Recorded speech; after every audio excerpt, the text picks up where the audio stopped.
Kia ora Year 12. This is a really nice question from the 2020 June Pure 3 paper for Sahisnu. Now I'm just going to do part 9a because 9b and c are pretty straightforward iterative methods stuff.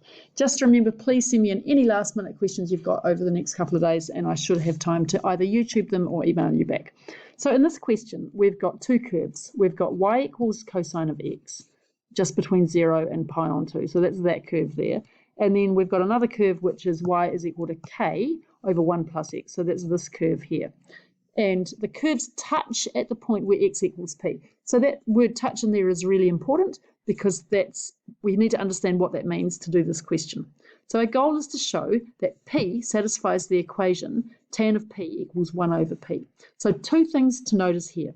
The first thing is that at p, the y value for one curve and the y value for the other curve are the same.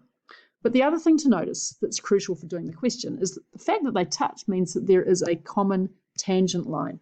In other words, the gradients are equal, but only at the point where x is equal to p.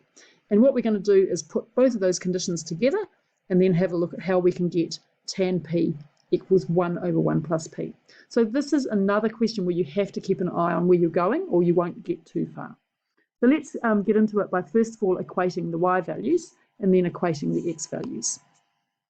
Right, well my first curve is equal to y equals k over 1 plus x, and my second curve is y equals cosine of x. So at x equals p, we have the following. K over 1 plus p is equal to cosine of p. So let's just park that. That's the first very easy thing done. The next thing is to differentiate the two curves and equate the gradients where x equals p. So dy by dx is equal to negative k over 1 plus x to the negative 2, which is equal to negative k over 1 plus p squared at x equals p. Okay? So that's that done. And now for the cosine curve, dy by dx is equal to negative sine x, which is equal to negative sine p at x equals p. So we can get our second condition. I'll just shrink that a little bit. What have we got now? So negative k over 1 plus p squared is equal to negative sine of p. And we can divide both sides through by negative 1. So I can just magically erase the negative signs, which is kind of cool. I think it's taken me about 3 years to realize I could do that. Right, there we go. So now we're going to put those together. So let's look at what we're trying to get to. We want to end up with tan of p is equal to 1 over p. So where can I see tan?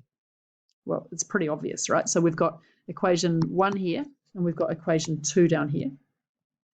So equation 2 divided by equation 1 is going to give me tan of p, and then I'm going to hope that it all works out on the left-hand side. So let's do that. Equation 2 divided by equation 1 gives me sine of p over cosine of p is equal to k over 1 plus p squared divided by k over 1 plus p.